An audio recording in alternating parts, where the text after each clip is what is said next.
네. 안녕하세요. 안녕하세요. 네. 오늘 또 주객전도 이번 시간은 위안부 문제와 한일 관계에 대해서 제가 주제를 잡아봤는데요. 네네. 이 주제를 잡게 된 게 제가 선생님하고 방송을 하면서 많은 이제 분들이 네. 제게 내 딸이 위안부에 걸려도 일본을 용서한다. 이 말을 댓글로 달면서 이거 이런 말하는 사람하고 어떻게 방송하냐. 네. 또 이 사람은 친일파다 이런 말도 하고 그런 거에 대해서 제가 그러면 내가 이거 한번 직접 한번 물어보고 네. 어떤 배경에서 나온 이야기인지 네. 직접 이야기를 듣고 알려드리겠다. 네, 제가 그렇게 해서 잡아왔고 또 이게 이 선생님만의 문제라고 할 수 없는 게 위안부 문제가 굉장히 한국에서 오랫동안 네. 문제로 또 여겨져 왔고 네. 또 위안부 문제뿐만 아니라 강제징용 문제라던가 또 우리나라가 오랫동안 또 식민지 지배를 받으면서 또 이 부분뿐만 아니라 우리 선조들이 많이 피해를 받았고 네. 이걸 어떻게 해결해서 또 일본과 나아가야 되냐. 네. 근데 문제가 일본이 굉장히 잘 사는 나라고 또 전 세계적으로는 굉장히 경제 대국이고 이미지가 좋기 때문에 또 같이 또 평화적으로 나갈 수밖에 없는 나라예요. 또 가까이 붙여진 나라고. 그렇죠. 그래서 이걸 어떻게 풀어가야 되냐 이런 거를 저도 좀 평소에 좀 궁금하고 또 그런 거에 대해서 선생님 또 깊게 생각하시는 분이니까 네. 여러 사람의 이야기를 들어보는 게 좋겠다 싶어서 이 주제를 정하게 됐습니다. 예. 저한테 뭐 예. 아마 질문이 좀 강한 질문을 던지시겠죠? 네, 오늘 뭐 강한 질문이라고 할 수도 있고요. 근데 이게 누구에나 민감한 문제예요. 누구에게나 민감한 문제고 누가 이렇게 물었을 때 쉽게 대답할 수 있는 사람이 별로 없다고 생각해요. 네. 그래서 제가 생각한 게 이제 이런 말이 있는 것 같아요. 모두가 미워하는 사람을 함께 욕하는 게 가장 쉬워요. 그치. 그러니까 일본과 좀 평화적으로 나가야 된다. 과거를 반복하면 안 되기 위해서는 서로 적대적하고 평화적으로 나가는 게 맞는데 그렇게 평화적으로 나가야 한다고 말하는 자체가 너무 어려운 시대고 하지만 누군가는 이걸 말해야 되고 네. 그래서 이 정부의 역할이 쉬운 일만 하는 게 정부의 역할이 아니잖아요. 네, 그렇죠. 미워하는 사람과도 어떻게든 화해 물꼬를 터서 평화에게로 나아가는 게 어려운 일이고 맞습니다. 이 어려운 일을 해야 되는데 우리 사회가 너무 남에게 칭찬받으려고만 하고 미움받을 그런 용기는 없고 그러니까 모두가 칭찬받으려고 하다 보니까 발전이 없다는 느낌이 있어요. 한일관계도 그렇고. 그렇죠. 근데 선생님께서는 미움을 많이 받으시는 거예요. 저는 그러면서 선생님을 굉장히 높게 평가해요. 아, 그래요? 예. 감사합니다. 남에게 이제 칭찬만 받으려고 하는 사람은 알맹이가 없어요. 예. 자기 자신을 잃어버리는 경우가 많거든요. 그쵸. 그런 사람 많이 봤어요. 칭찬만 받으려니까 무엇이 옳고 그른지 모르고. 네. 자기 틀린 말을 하더라도 자기 소신을 밝히는 게 중요하다고 생각해요. 그쵸. 그 과정에서 다양한 의견이 오갈 수가 있고 더 좋은 의견이 나오고.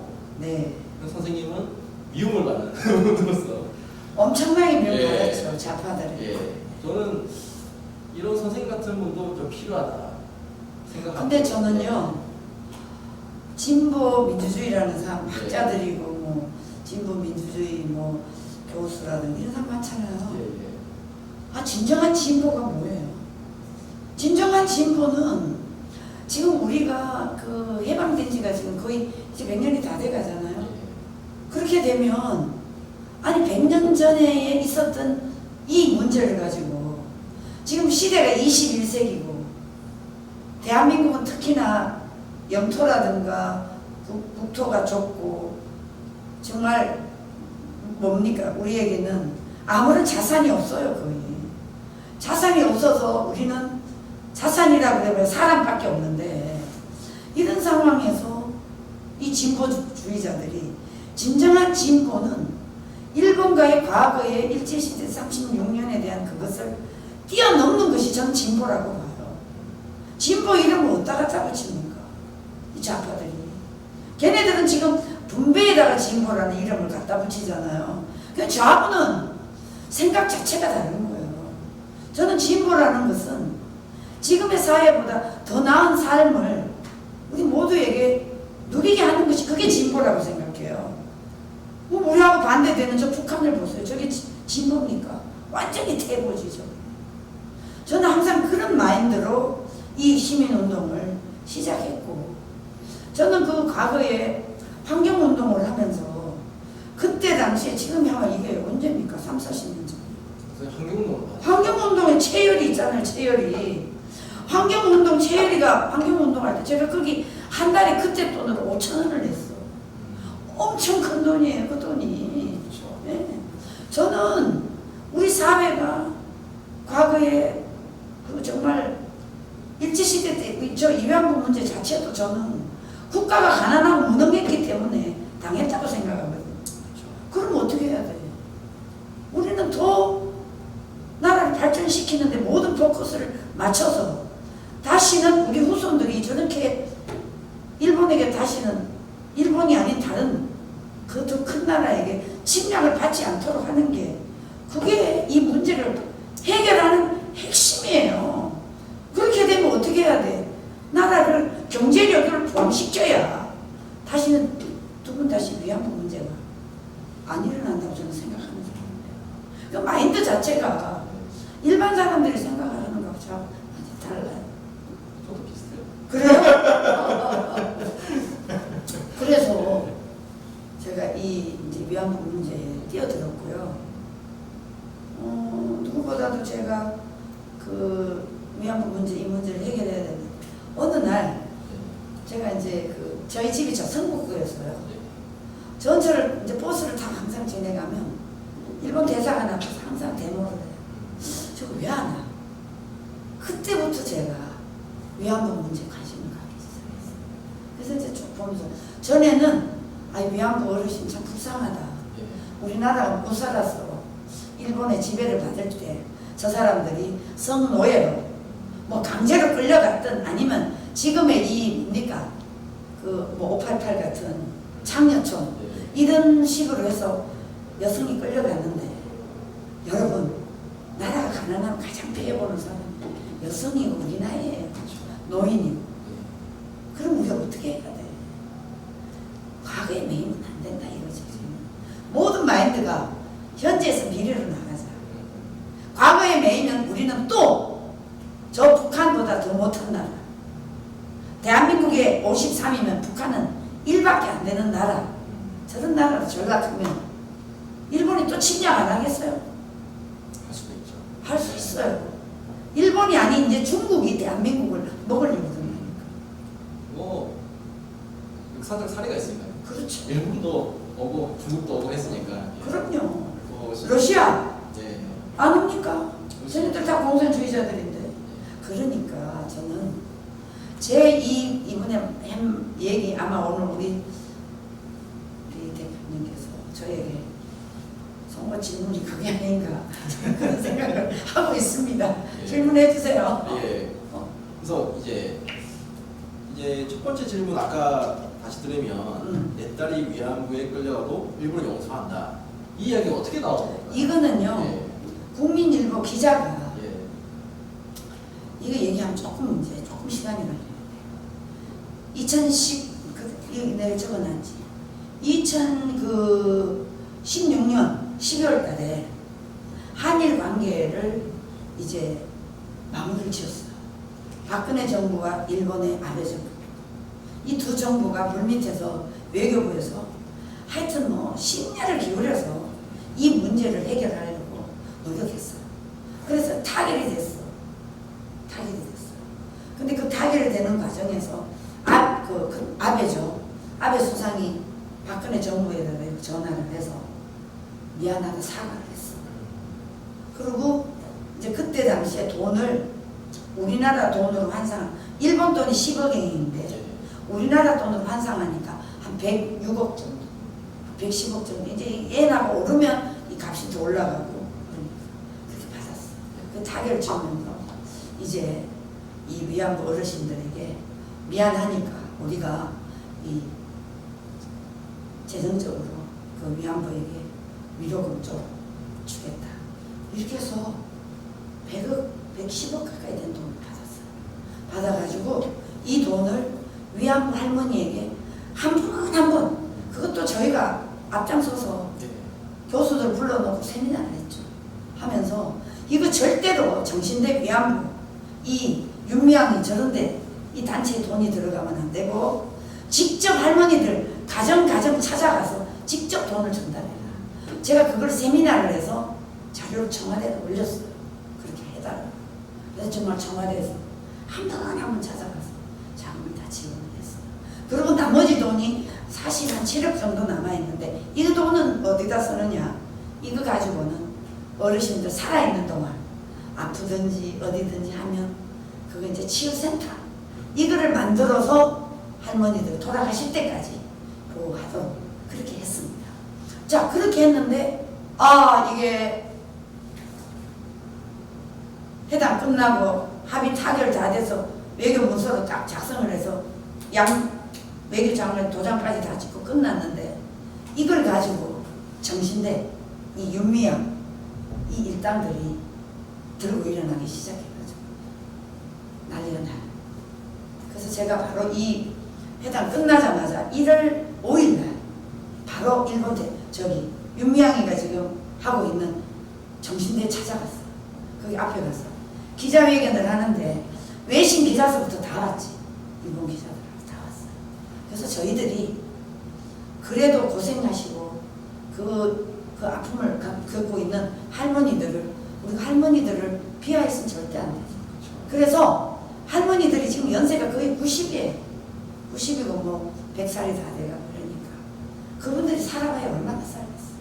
그러니까 저는 이 어르신들에게 이 돈을 받으시고 이제 남은 여생 이제 그 위안부 어르신들의 자녀 손자들이 많잖아요.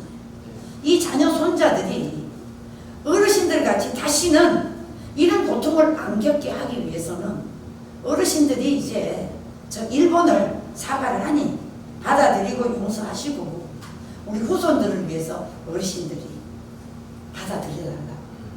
저 사죄를 받아들여달라. 이렇게 얘기를 하면서 기자회견을 했어요. 그리고 딱 돌아왔는데 국민일보서부터 기자들이 계속 인터뷰하자고.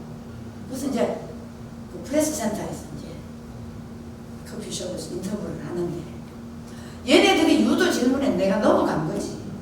뭐라고 했는지 아세요? 왜 주 대표님은 이 위안부 문제를 용서하자고 그러느냐. 그러길래 제가 제 얘기를 했어요.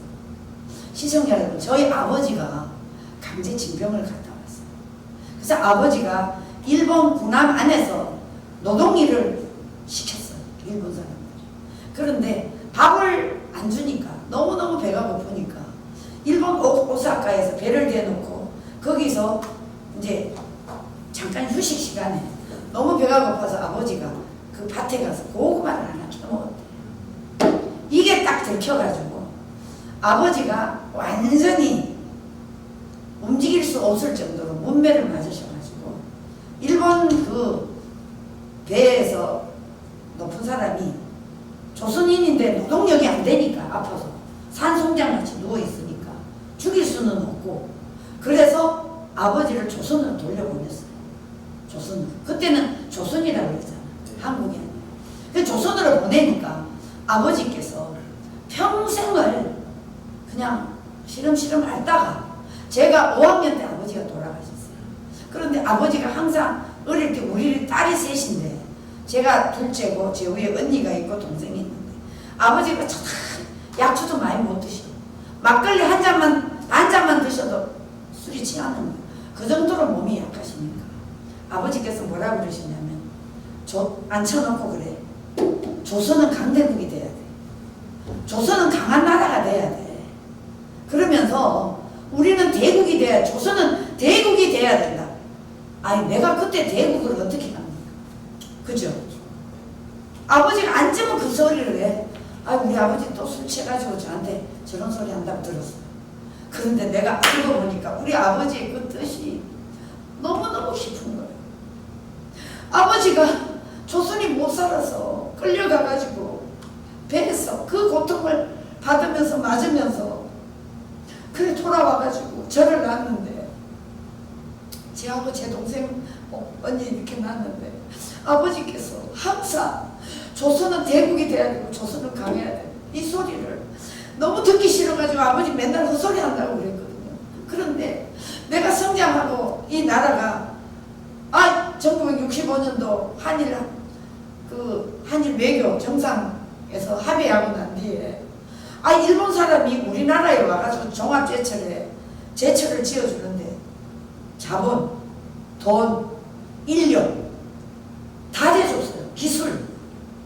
그때부터 내가 일본 사람이 저런 점도 있네. 그래서 제가요 너무너무 못 살아서 우리가 시골에 뭘 먹을 게 있습니까?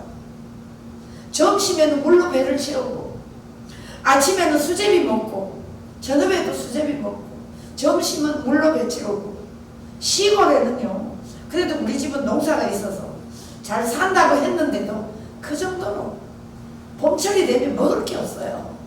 그 정도 가난한 나라에 살다 보니까 제가 성장하면서 아버지의 그 말을 이해하게 됐어요.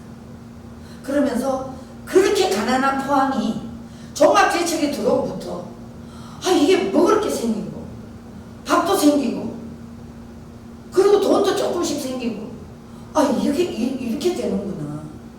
그때서부터 저는 일본에 대해서 아버지가 그렇게 고통받은 것을 일본 사람을 너무 미워하다가 제철이 오고부터 포항에 경제가 살아나고부터 저는 일본에 대해서 그 아픈 마음을 줄이기 시작했어요. 감정을 줄였어요. 일본이 과거에 우리나라에 36년간 너무나 고통을 줬지만 저 사람들이 철저히 회개하고 자신들이 잘못을 회개하고 우리에게 이 무상 유산 5억 불을 대줬어요. 유산 무산 5억 불 가지고 포항 제철을 박정희 대통령이 놓을 때 포항 제철 쪽이 그게 완전히 허벌판 모래바닥이었어. 근데 거기 지금 여러분 다 아시겠지만 와보세요. 모든 전 세계 철강 산업이 세계 5위입니다. 포항 제철이. 이렇게 만든데 일본을 미워할 수 없는 게 우리는 기술도 없고 아무것도 없어. 그런데 일본에 박태준 박태준 회장이 일본 와세다 대학을 나왔잖아요. 와세다 대학을 나오셨으니까 이 와세다 대학의 인맥을 다 정해가지고 그런데 일본 사람들이 어느 정도냐면 우리나라를 지배한 그 죄책감 때문에 한국에서 그 기술을 다 몰래 빼가지고 그거를 다 눈 감아줬어요. 저 어릴 때요 그 초등학교 몇 학년 때인가 그때 제가 라면땅을 처음 먹어봤어. 라면땅이 일본서 왔어요. 귤도 일본서 왔어요. 모든 게 다 일본서 왔어 우리가. 그래서 대한민국의 이 현대 문명에 저는 일본에 기여한 바가 너무나 크다. 지금 우리 이거 가지고 있는 스마트폰 모든 기술 카메라 모든 게 다 일본에서 우리가 기술을 체득하고 기술을 받아왔어요. 그래서 저는 성장하면서 포항 종합제철이 들어오면서부터 포항에 일본 사람들이 너무너무 많았어요. 그래가지고 일본 사람들이 옛날에는 참 나쁜 놈이었는데 이 우리나라를 많이 도와주러 왔구나. 포항에는 일본 사람 미워하는 사람 별로 없어요. 그 정도로 일본에 대한 그 고마운 마음을 갖고 저는 성장이 됐어요. 그러다 보니까 포항 종합제철 고등학교 1학년 그 동창이 저하고 다 동창이에요. 제가 같은 중학교를 졸업한 동창 우리 남녀공학을 했는데 포철고등학교 1회가 다 제 동창이에요. 걔네들이 포철에 고등학교를 다니면서 거기서 포항제철에 바로 다 취직을 한 거예요. 얘네들 지금 다 떵떵거리고 살아요. 그러니까 나는 눈으로 봤고 모든 것을 알고 있기 때문에 제가 이제 설명이 너무 장황했는데 이 설명을 하지 않으면 이해를 못해요. 그래서 제가 좀 장황하게 설명을 했는데 제가 그래서 일본에 대해서 미운 마음과 정말 좋은 마음은 우리 아버지 때 돌아가신 아버지는 일본을 정말 정말 나쁘게 생각하지만 우리 후손들은 그 일본의 지배하에 있었던 우리 우리 아버지서부터 위안부의 희생이 있었기 때문에 일본이 우리를 그 죄책감 때문에 무상 5억을 대줬어요. 그렇기 때문에 일본이 그렇게 해준 모든 원인은 위안부 어르신들의 희생, 우리 아버지 같은 강제징용자들의 희생, 이 희생이 있었기 때문에 일본이 우리에게 베풀어 준 겁니다. 그런데 자, 문제는 그럼 왜 우리가 나라를 빼앗겼냐? 이거부터 짚어봐야 되잖아요. 왜 나라가 빼앗겼어? 고종이 너무나 무능한 사람이었어. 고종이 너무나 무능했어. 지금의 문재인이가 대한민국 말아먹는 거랑 똑같아요. 여러분 어떻게 생각하십니까? 그때는 일본이 우리나라를 침범했지만 지금은 문재인 정권은 공산주의자들을 옹호하잖아요. 저 친중지국주의자들이잖아요. 지금 이게 말이 됩니까? 그러니까 저는 어릴 때부터 이런 국가관을 투철한 아버지 밑에서 제가 배웠기 때문에 그래서 제가 이 운동을 또 하게 됐고 또 일본과의 관계에서 우리 위안부 내 딸이 그렇게 된다 해도 이거는 국민일보 기자가 너무나 왜곡되게 이것을 기사를 쓴 거예요. 질문이 예. 약간 이건 어떻게 대답해도 걸려들 수밖에 없는 질문이에요. 그렇죠. 예. 그런데 딸이 위안부에 걸려도 일본 용서한다. 그렇다면 어떻게 그런 말 할 수 있냐 이렇게 나오고 그 아니라고 해도 너는 이 딸이 위안부에 안 끌려와서 그렇지라고 또 근데요 이거는 예. 이거는 정말 이거는 그 기자 여성이었는데 정자는 아직 우리 딸 나이밖에 안 돼요. 그런데 제가 이 질문이 분명히 일본 대사관 앞에 기자회견할 때 이 질문 나올 줄 알았어요. 그래서 저는 기도했어요. 하나님 나에게 지혜를 달라. 난 이 질문에 기자들 보고 질문을 받았어요. 질문해라. 난 일본에게 문재인 정권 보고 사과를 하라고 했거든. 왜 사과를 하라고 했느냐. 아니 도대체 일본에서 40분 50분 우리 국민들에게 사과했어요.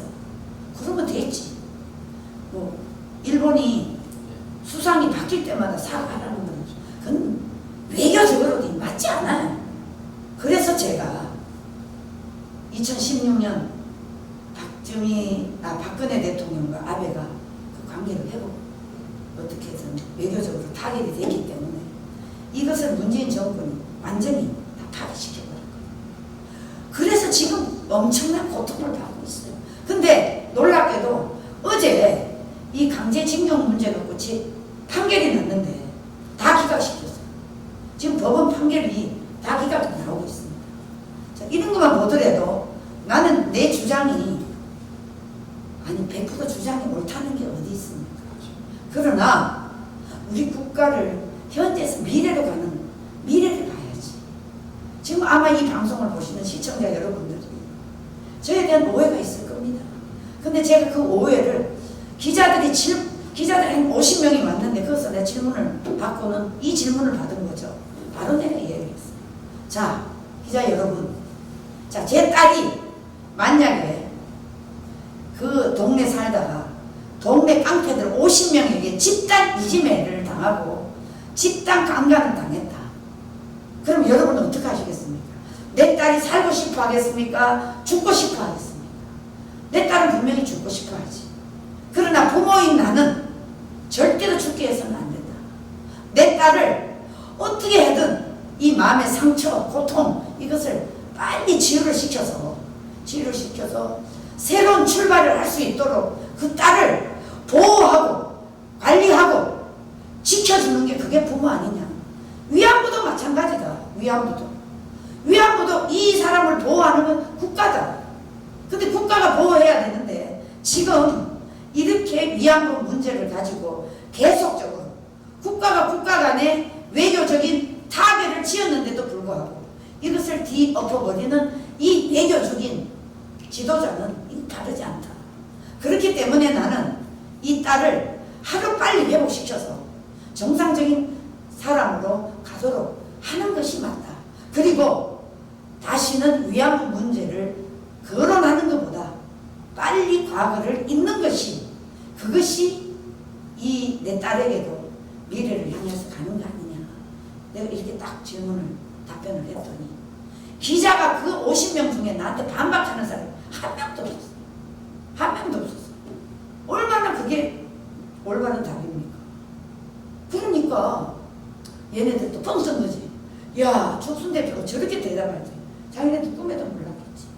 그런데 위안부 문제도 마찬가지예요. 아니, 위안부가 뭐가 좋다고 그걸 동상을 만들어서 대한민국 130개를 만들어서 다 세워놓습니까? 이거는 한일 관계의 최악의, 오히려 국가를 더 손해보게 하는 그런 발상이다. 저는 이렇게 생각을 하고요. 저 소녀상은 저 가짜입니다. 저 소녀상이, 위안부가 저런 소녀상이 아니에요.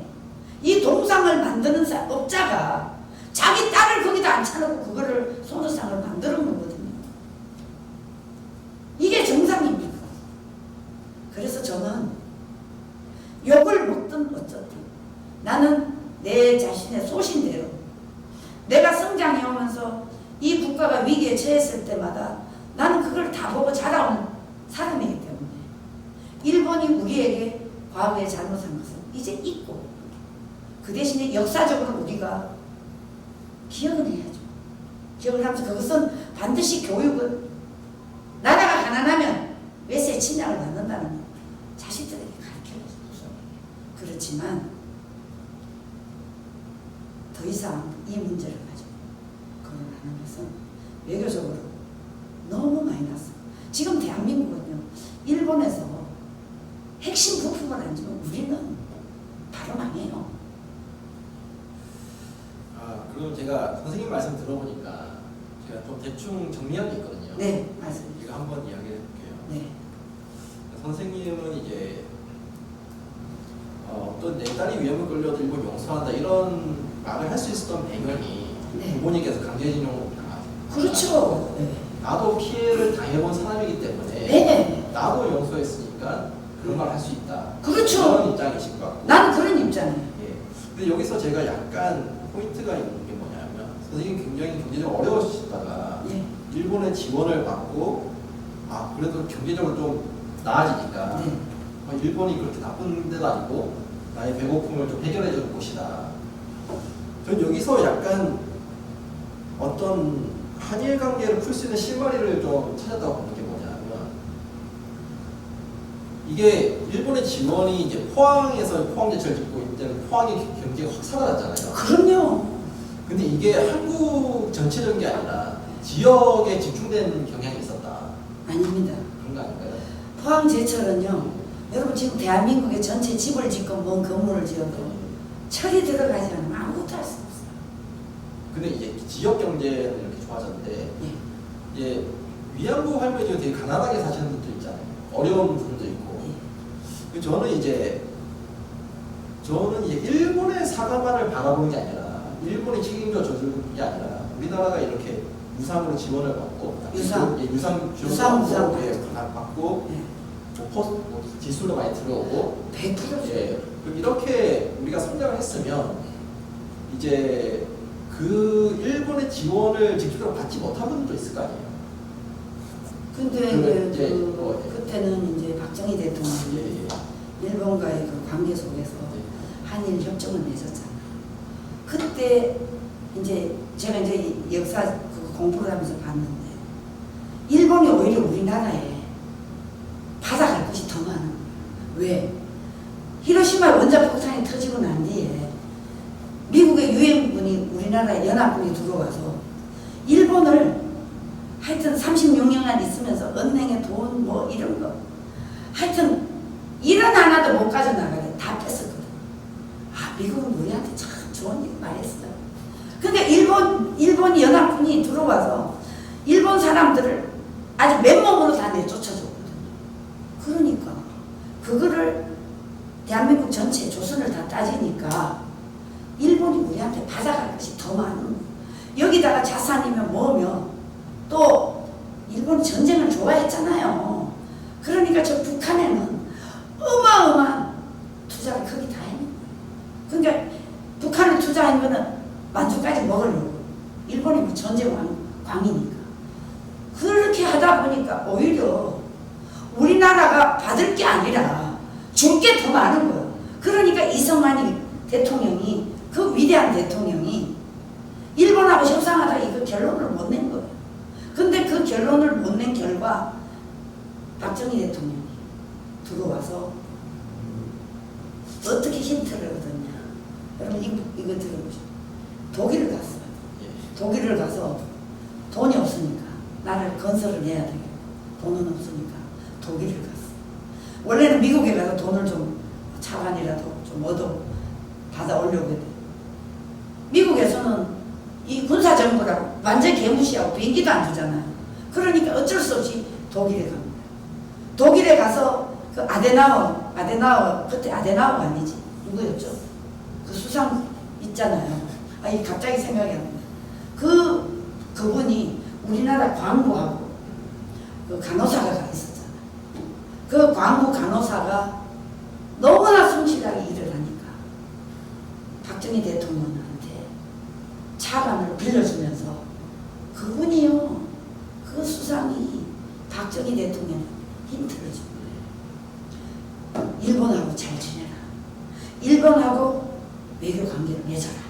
그러면 일본은 한국하고 가까운 나라이기 때문에 또 일본은 한국보다 조선보다는 더 경제적으로 부강하니까 하여튼 뭐 엄청나게 괜찮은 거다. 이래가지고 박정희 대통령이 그 수상이 하는 얘기를 듣고 한국에 도착하자마자 외교 관계를 해야 되겠다. 이래갖고 차관 유상무상 5억을 받아가지고 제책을 지은 거예요. 그 고속도로 다 놓고.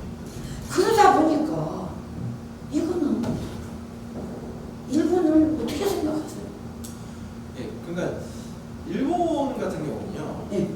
저는 뭐 상대가 적이든 아군이든 이건 별로 중요하지 않다고 생각해요. 남을 얕보지 않고 적이든 아군이든 배울 점을 찾는 게 더 중요하다고 생각하거든요. 우리가 일본한테 이제 침략을 당했던 것도 조선통칭사부 자주 갔잖아요. 그럼 가서 직접 봤잖아요. 일본이 더 우리나라 부강하다, 더 발전했다.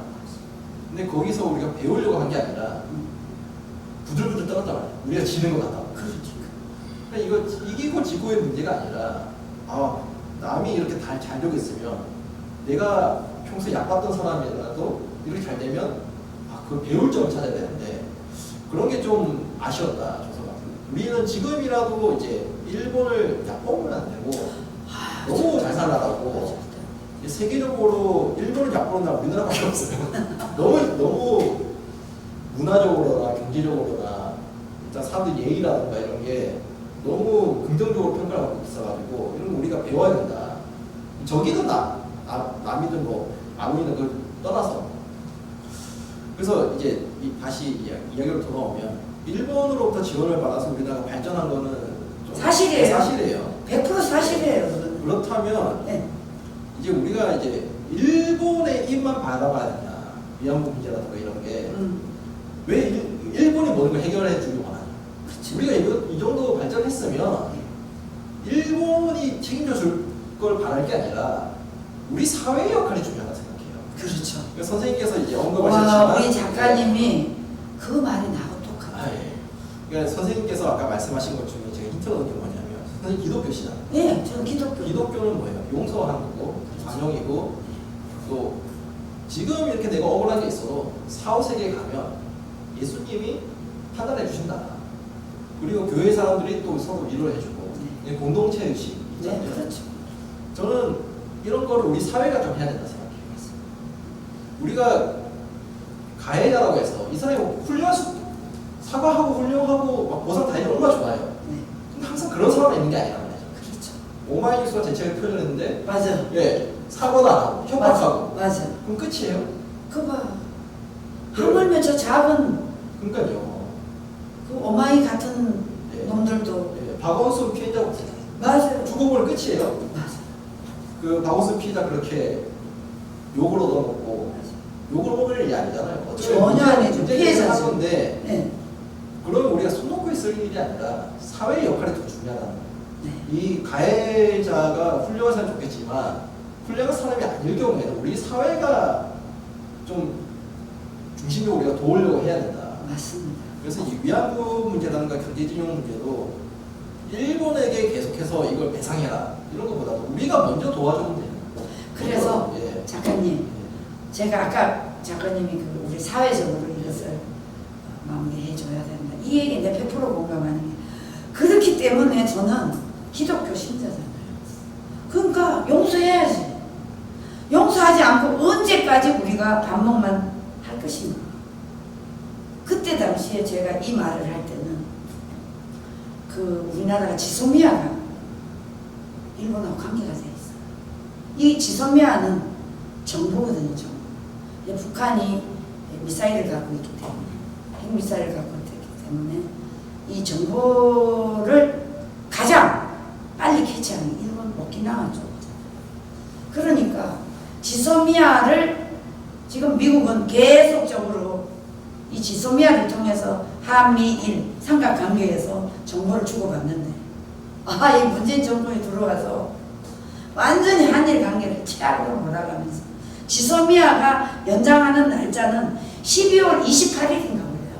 2년마다 이걸 하는데 날짜는 다가오는 계속 청와대에서 저 조국이라는 사람 저 사기의 석소 완전 사기의 앞잡이가 죽창가를 들고 이렇게 하면서 조국이는요 우리는 지금 이 한일 관계를 갖고 이렇게 해서 화해하라고 하는데 조국의 죽창가 외치면서 뒤로는 일본 주식을 샀다니까요.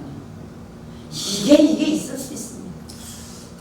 저는 또 이게 좀 재밌는 게 뭐냐면 왜 일본과 사과가 일본과 한국이 사과에 있어서 충돌이 있잖아요. 저는 이게 각 나라가 생각하는 사과의 패러다임이 다르다고 생각합니다. 그렇죠. 선생님은 사과를 어떻게 생각하세요? 사과는 뭐예요? 아니 사과는 예. 그 나라의 지도자가 예. 딱 한마디로 이 문제에 대해서 굉장히 우리가 뭐라 그러죠? 갑자기 말했어요. 네, 뭐 평소에 뭐 국가 간의 문제가 아니라 개인 간의 일이라도 그럼 개인 간의 일이라도 그 사과는 잘못한 사람이 하는 거라고 생각하시나요? 잘못한 사람이 해야 되겠죠. 근데 저는 이걸 약간 다르게 봐요. 어때요? 사과라는 것을 잘못한 사람이 하는 거라서 저는 안 봐요. 이제 사과라는 게 생각해보면 사과하는 사람이 있잖아요. 네. 꼭 잘못한 사람이 하는 거예요. 생각해보면 또 그렇지 않아요. 잘못한 사람이랑 사과 안 하는 경우가 있잖아요. 오마이. 예, 그렇죠. 안 하잖아. 예, 박원순도 안 하잖아. 그렇죠. 그러면 문재인 안 하잖아. 조국이도 안 예. 하잖아. 저 인간들. 그러면 잘못한 사람이 사과하는 게 말이 안 되는 거예요. 그리고 우리가 살다 보면 좀 다투는 경우가 있는데 상대가 감정적으로 막 열이 조절을 못하고 화가 나 있어요. 그러면 내가 굳이 잘못한 거와 같이 않아도 상대를 존중하는 마음에서 일단 달래주려고 사과하는 경우가 있거든요. 그치. 그게 더 그렇죠. 포용력. 그렇죠. 포용력이죠. 대단한. 그러니까 사과는 더 훌륭한 사람이 하는 거예요. 그렇지. 네, 더 훌륭한 사람이 하는 거고 일본 같은 경우나 이제 서양 같은 경우가 제가 말한 그런 패러다임가 있어요. 더 훌륭한 사람이 하는 거. 그래서 외국 나오면 늘 I'm sorry. 뭐 잘못도 I'm sorry 하고 일본 사람도 매일 스미마셍 고메는 막. 아니 그래서 제가 네. 그 2019년 6월 8일인가 이 일본 정부 보고 문재인 보고 이제 일본이 수십 분 사과했으면 됐다. 이제 문재인이는 2016년 12월 이 외교 관계를 파괴시켰으니까 문재인이가 사과하라고 내가 이제 그 주장을 했거든. 그러면서 이제 어르신들에게 이제 우리 대한민국 경제를 보나 모르구나. 우리가 얼마나 성숙한 나라, 잘 사는 나라가 됐으니까 일본을 경제적으로는 우리가 능가할 수가 없다. 이길 수가 없다. 세계 2위가 경제가 일본이잖아요. 그럼 어떻게 해야 되느냐? 우리가 더 넓은 마음을 포용하고 용서해주면 우리는 일본을 이기는 거다. 그렇죠. 내가 이 주장을 했어요. 그렇게까지 했다니까요. 그렇게 하니까 난리가 난 거죠. 근데 작가님하고 나하고 뭔가가 통하겠다. 그러면 이제 한국이 생각하는 이제 사과의 패러다임이 뭐냐면 이기고 지고의 문제는 거예요. 그렇죠. 내가 사과를 하는 순간 지는가 봐. 지는 거는 그래서 조국 장관이 이제 드러난 사실만으로도 이건 할 말이 없는 건데 사기꾼이지. 이제 하라는 거는 진다는 느낌이 드는 거고, 박원순 씨 같은 경우도 문제 제기가 됐을 때 아무 뭐 이런 방구도 없이 그냥 자살해버렸잖아요. 그래서 피해자가 고통받고 있는데 그 박원순의 일부 지지자들이 피해자를 비난하고, 네. 이것도 그것도 국회의원이 그렇죠. 사과하면 지는 것 같은 거예요. 피해 호소인 이러면서 이제 이 사안을 보게 되면, 박원순 씨 사안을 보게 되면 고위공직자가 고위공직자의 그런 부하 직원이 네. 성추행, 위력에 의한 성추행이 이제 문제 제기를 했을 때 그 상사가 그냥 아무 대응을 안 하고 뭐 죽어버린다고 도망쳐버린다. 그러면 앞으로는 이제 민주당은 피해자를 욕해야 되는 거야. 그렇지. 사안을 본다면. 그치. 그래서 이게 제가 정말 잘못됐다고 생각하는 거예요. 그리고 앞으로 이제 성추행 문제 있으면 이제 피해자가 잘못한 사람이 돼요. 그러니까 이거는 제가 왜 이런 걸 사과를 안 하지? 사과를 봐도 이렇게 하면 민주당은 앞으로 뭐 여성 인권에 전혀 말할 그 자격 사라지는 거죠. 없죠. 자격이 없는 거죠. 그래서 이걸 생각했을 때 왜 이럴까? 오마이뉴스 같은 경우도 제 책을 표현한 거를 확실히 인정이 됐는데 표절한 사람이 인정을 했으니까. 그렇죠. 그런데도 그 피해자가 한 달 동안 넘게 강화문에서 1인 시위하는 그걸 왜 안 내리고 사과를 안 하고 협박을 하냐. 그러니까. 사과하면 진다고 생각합니다.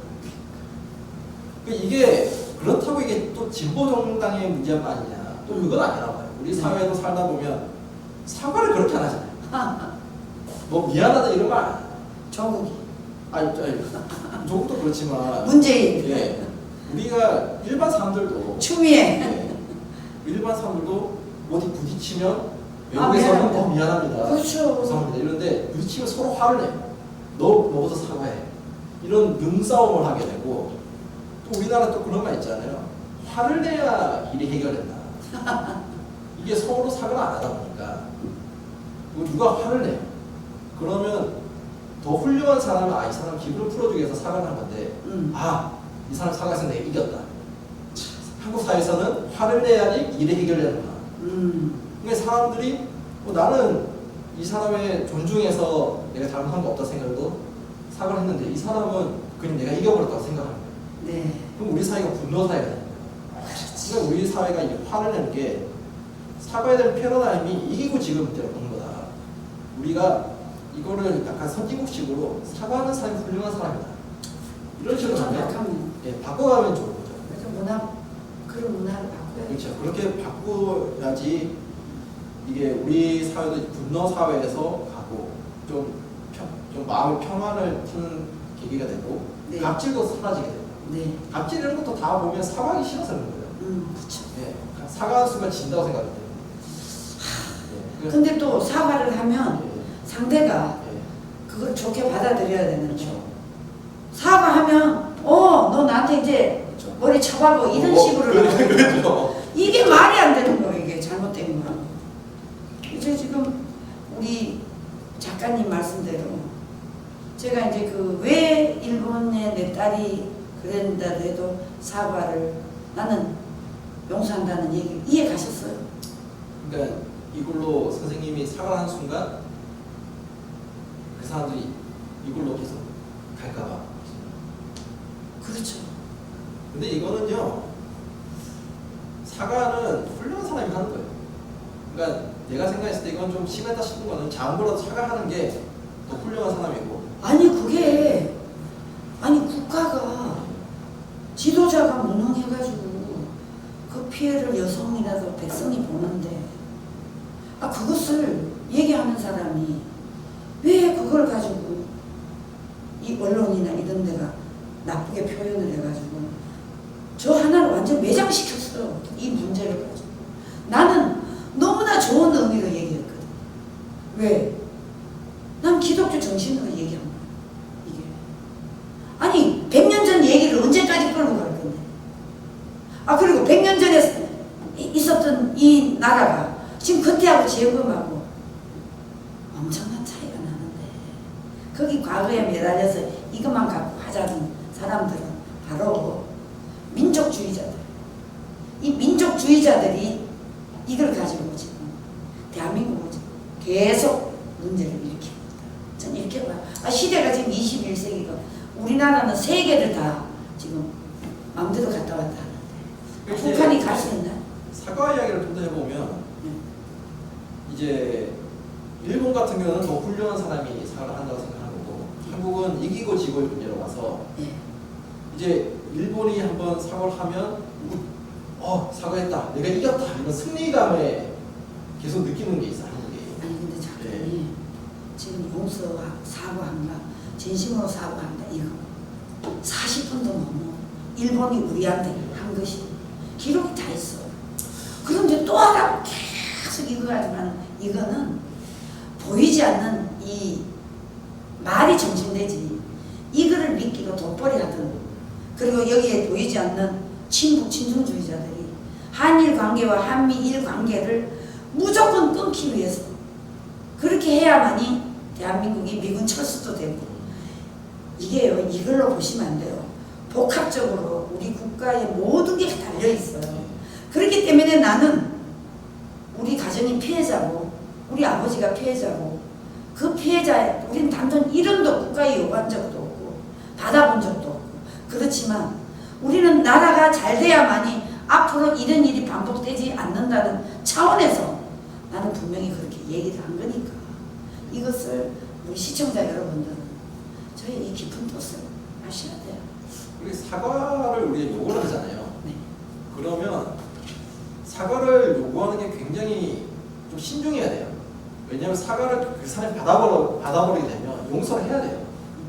용서할 그런 마음가짐이 안 된 상태에서 사과를 요구했다가 이 사람이 받아버리면 이거는 아무것도 아니죠. 아무것도 아니에요. 그렇지. 그러니까 우리가 정말 일본이 싫으면 사과하라고 하면 안 돼요. 근데 지금 그냥 싸워야 돼요. 사과하지 마 하고 싸워야 되는 지금 거고. 2030에게요. 네. 세계 어느 나라에 제일 가고 싶냐면 일본 가고 싶다는 애가 제일 많아요. 가까운 이웃이지. 가면 돈이 사지. 모든 도시가 깨끗하지. 예의 바르지.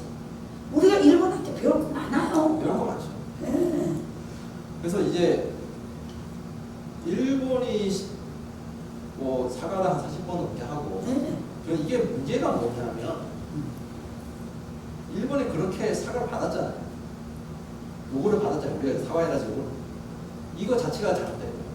아예 사과를 이렇게 계속 했는데도 안 받을 거면 애초에 사과하라고 말을 하면 안 됐어요. 우리가. 그리고 그들이 사과를 했으면 받는 게 우리가 좀 억울해도 인격적으로 우리가 더 훌륭한 사람이라는 게 되는 거고. 근데 네. 작가님 우리가 냉정하게 생각해 볼 네. 일이 있어요. 자, 우리는 일본에게 일본이 우리나라에 와서 전쟁을 일으킨 적이 없어. 지배는 했지만, 그렇죠? 그리고 일본이 문화도 우리나라에 많이 지하철이라든가 기차라든가 다리라든가 이 모두가 다 일본이 해놓은 거야. 자, 그러면 일본은 그래도 우리에게 지배는 했지만 남겨준 유산은 많아. 그런데 저 북한의 김일성, 빨갱이, 저 공산주의자 마오쩌둥, 스탈린 이놈들은 대한민국의 6.25 전쟁을 위해서 대한민국을 초토화시켰어. 그런데 왜 북한에다 대고 이 인간들이 한 번이라도 6.25 전쟁에 이 폐허가 된 나라에 대한 보상을 한 번이라도 요구해봤어. 사과 한 번이라도 해봤어. 사과하라고 해봤어. 저는 그거 대답할 수 있을 것 같아요. 어떻게 되는 거야? 주적이잖아요. 저기지. 저한테 어떻게 사과를 사과를 요구한다는 거는 그런데 어느 정도 친구 관계가 됐을 때 아니, 이 사람이 사과할 자기 능력은 되나 보다. 근데 장관님 지금 우리나라의 공산주의자 이 빨갱이들이 동족이 되잖아. 우리 같은 백성이래잖아. 동족이고 백성인데 어떻게 물어내라. 사과 한마디. 아니 우리나라에 1000번 2000번 가까이 피해를 줬는데도 한 번이라도 너네들 사과하고 물어내라고 한 적이 있어요? 없잖아. 사과라는 게요 어느 정도 상대를 봐가면서 사과를 요구하는 거죠. 일본이 그래도 좀 세계적으로 좀 인정받는 나라고 경제 대국이고 그래서 사과할 그릇이 되는 것 같으니까 사과하는 거지. 그렇죠. 우리도 보면 우리가 사과할 때 이 사람이 여기 사과할 것 같지 않은 사람이 사과를 말도 안 해요. 이 사람이 어느 정도 수준에 있으니까 사과달라 하는 거고. 저도 요즘에 오마이뉴스 사과하는 말 안 해요. 안 해. 처음에는 오마이뉴스가 막 정의, 진실을 외치니까 아이고. 그리고 뭐 기업 조금만 잘못해서 사과해라. 일본한테 뭐 하면 사과해라. 저는 그럼 얘네들은 사과 되게 잘하는 애들이구나. 되게 너무 좀 괜찮은 애들인 줄 알고 사과하라는 거지. 몇 번 싸워보고 나니까 얘 그릇이 안 되는구나. 그래서 저 사과는 말 안 하는 거예요. 그래서 선생님이 이제 북한에서 사과하라는 거는 북한이 그런 그릇이 안 돼요. 그릇이 그릇이 안 돼요. 그런데 지금 대한민국의 이 친북주의자들 주사파 일당들이 북한에 갔다 온 놈들이 얼마나 많습니까? 그런데 거기 가서 그 개돼지 같이 사는 백성들을 보지도 못하고 와가지고 여기 와서 지금 반역질을 하고 있는데 이 용서할 수가 없어요. 그래서 저는 저한테 감히 앞으로도 누구라도 일본에 대한 이 문제를 거론하면 저는 그냥 가만 안 있어요. 근데 일본이라고 해서 일본이 늘 사과를 하면 정말 훌륭한 사람이죠. 너무 훌륭한 사람이죠. 우리가 한번 하면 아이고 그렇게 너무 얼마나 속상하셨을까요? 우리 하는 일 때문에 하면 너무 베스트 선생님께서 이렇게 싸울 일도 없는 거죠. 없죠. 근데 안 받아주죠. 이렇게 100% 훌륭한 사람이 없어요. 선생님은 일본이 훌륭한 점이 있죠. 근데 일본이라고 해서 흠집이 없는 건 아니에요. 어느 나라, 어느 사회에 그렇죠. 인간이 있는 데는 그렇죠. 완성품은 없어요. 그래서 일본이 우리가 무조건 용서 받아내는 것보다도 일본이 그렇게 안 나오면 그 정도 그릇은 안 되는구나 하고 넘어가고 이제 우리가 이제 그런 일본이 남기고 온 그런 상처들은 우리가 기독교 정신 또 우리가 사회적 공동체적 그런 걸로 접근을 해서 우리가 챙겨야 돼요. 그런 아직도 위안부 할머니라든가 좀 상처가 있으시잖아요. 그걸 일본에 대고 사과 안 한 사람 보고 해결하려면 어떻게 해요? 우리가 먼저 다가가서 네. 상처가 먼저 드리면서 좀 치유해 가자고 다 같이 사회가 가져가는 게 더 중요하다. 맞습니다. 예, 그래서 일본에만 목숨 걸고 우리는 좀 잘 살잖아요. 도와줄만 하잖아요. 좀 도와줘야 된다. 저는 그렇게 생각해요. 아, 작가님 오늘 예. 되게 그 질문이 예. 나는 그냥 보통으로 생각하고 기독교 정신으로 용서하면 되지. 그걸 뭐 상처를 뒤적거릴 필요 있나? 이 상처를 뒤적거리면 더 아파요. 그렇죠. 딱 덮어버리면 잊어지는 것이 가장 자기 기독교 정신은 그런 거예요. 잊어 빨리 새로운 출발을 하는 것이 정신인데 이걸 갖고 계속 나한테 그런 어떤 질문을 해가지고 내가 얘 기자한테 말려들은 거지. 그래서 선생님 뭐 좀 더 하고 싶으신 말씀 있을까요? 그래서 다 했잖아. 네. 충분히 예. 제 얘기가 우리 작가님 이해가 갔어요. 예, 뭐 선생님은 그런 우리가 네, 어떤 기쁨. 발언을 보면 저는 좀 그렇게 생각해요. 사람들이 주장이나 의견을 보면 우리가 이해 못하는 주장이나 의견이 많을 수가 있어요. 근데 이 사람의 주장이나 의견이 아니라 이 사람이 그렇게 말하게 된 배경이라든가 산업 환경 이런 걸 이해할 필요가 더 있다고 생각하고 오늘 교 선생님의 그런 이 발에 나오는 배경에 대해서는 네.